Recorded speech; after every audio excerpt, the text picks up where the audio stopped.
Republican party of India Athawale गट युवक प्रदेशाध्यक्ष महाराष्ट्र राज्य मान्य स्वप्नीलभाई गायकवाड यांना वाढदिवसाच्या हार्दिक शुभेच्छा। शुभेच्छुक सौरभ भाऊ पवार, यशवंतनगर ग्रामपंचायत सदस्य सागरभाऊ शिंदे, मित्र परिवार, पुरोगामी न्यूज सातारा। असं असताना केवळ अशा पद्धतीनं एकत्र लोकांना आणून किंवा लोकांना एकत्र येण्याचं आवाहन करून कुणाची गैरसोय होणार नाही, कुणालाही त्याच्यापासून त्रास होणार नाही, ही भूमिका मनोज पाटील जरांगेंनी घ्यावी। आजच्या पत्रकार परिषदेच्या माध्यमातून सरकारच्या वतीनं आणि मराठा आरक्षण मंत्रिमंडळ उपसमितीचा सदस्य म्हणून मी मनोज पाटील जरांगे साहेबांना आवाहन करतो, विनंती करतो की त्यांनी उद्याचं आंदोलन करू नये। त्यांनी अशा पद्धतीनं सरकार सकारात्मक भूमिका घेते। अजूनही जी व्याख्या सगळे सोयरी शब्दांची आपण केलेली आहे, ज्याच्या बाबतीत समजा अध्यादेश काढावा लागला तर त्या बाबतीत सुद्धा सरकार सकारात्मक आहे। त्याच्यात सुद्धा अजून काही मनोज पाटील जरांगेंना काही सूचना करायच्या असतील तर त्या सुद्धा सूचना आम्ही विचारात घेऊ। सरकार कुठेही मराठा समाजाच्या विरोधात नाही, इतर कुठल्याही समाजाच्या आरक्षणाला आम्ही धक्का लावत नाही। इतकं स्वच्छ भूमिका ही सरकारची असताना आता बघा, अनावधानानं मोठ्या संख्येनं लाखो संख्येनं लोक मुंबईमध्ये आले। आपण येताना सांगतो शांततेत या, आपण आवाहन करतो, जे नेतृत्व आंदोलनाचं करतात ते आवाहन करतात, पण एवढ्या मोठ्या समाजामध्ये काही 4-2 माणसं अशी असतात की ते सगळं वातावरण खराब करण्यासाठी कारणीभूत ठरतात आणि मग विनाकारण परिस्थिती आपल्या हाताबाहेर जाते। आणि मग परिस्थिती हाताबाहेर गेली की मग सरकारला सुद्धा परिस्थिती आटोक्यात आणण्यासाठी काही भूमिका घ्यावी लागते। आता आपण बघतो अनेक आंदोलनं पाठीमागे झाली, मग त्या आंदोलनामध्ये अशा पद्धतीनं जर कोणी कायदा हातात घेतला तर त्याच्यावरती कायदेशीर कारवाई झाली।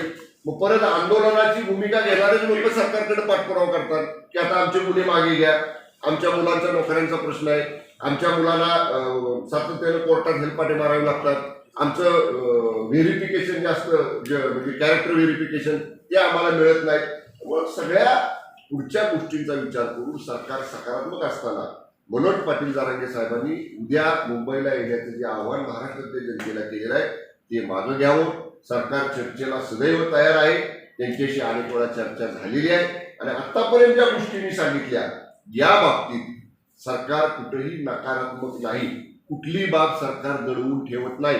मी एकच गोष्ट जाता सांगेन की आज मी माध्यमांमध्ये पाहिलं की कोणी ट्रॅप लावलाय, कोण काय करतंय, अशा पद्धतीचं एक वक्तव्य मनोज पाटील साहेबांकडून आलं। ते म्हणजे कुठल्या मंत्र्यांना ट्रॅप लावलाय, अशी भूमिका राज्य मंत्रिमंडळातला कुठलाही मंत्री कधी घेणार नाही।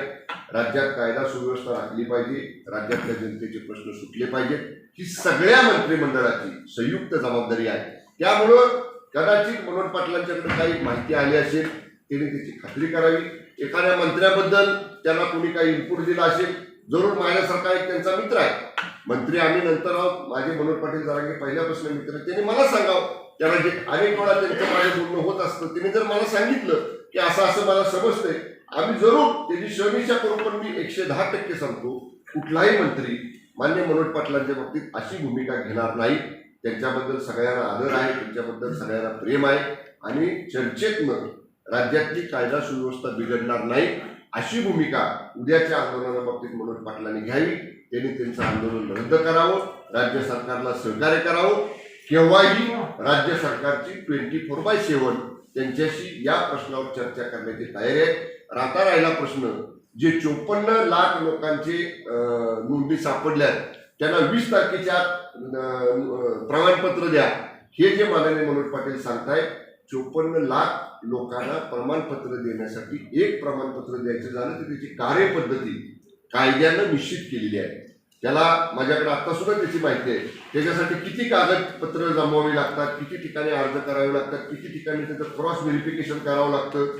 आणि घाई गडबडीमध्ये एखादं प्रमाणपत्र दिलं आणि उद्या ते चॅलेंज झालं आणि एका चॅलेंज झाल्यामुळं जर या सगळ्याच भूमिकेला, या सगळ्याच प्रक्रियेला जर समजा कोर्टात ती अडकून पडली तर घाई गडबड केल्यामुळं आपणच आपल्या पायावर दगड पाडून घेतल्यासारखं होईल। जर सरकारनं कमिटमेंट केलेली आहे, ज्यांच्या नोंदी सापडलेल्या आहेत त्यांना अर्ज केल्यानंतर त्यांची सगळी कागदपत्र तपासून जे त्या निकषामध्ये बसतायत त्यांना प्रमाणपत्र देण्याबाबतीत सरकार कुठेही चालढकल करणार नाही. सरकारनं वेगळे कक्ष, स्वतंत्र कक्ष यासाठीचे प्रमाणपत्र देण्यासाठी प्रत्येक तहसील कार्यालयात, प्रत्येक प्रांत कार्यालयात, प्रत्येक जिल्हाधिकारी कार्यालयात असे कक्ष केलेले आहेत. त्यामुळं सरकार एवढी सगळी भूमिका सकारात्मक घेत आहे. माननीय मुख्यमंत्री महोदय हे स्वतः सकारात्मक याच्या बाबतीत आहेत.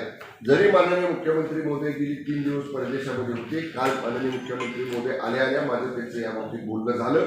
आपण काय काय कार्यवाही केलेली आहे, आपण कशा पद्धतीने याच्यात पुढे जातो आहोत याच्या बाबतीत सरकारच्या वतीनं ही भूमिका आम्ही या ठिकाणी स्पष्ट करतोय. केव्हाही आम्ही कुणीही त्यांच्याशी मनोज पाटलांची चर्चा करायला तयार आहोत.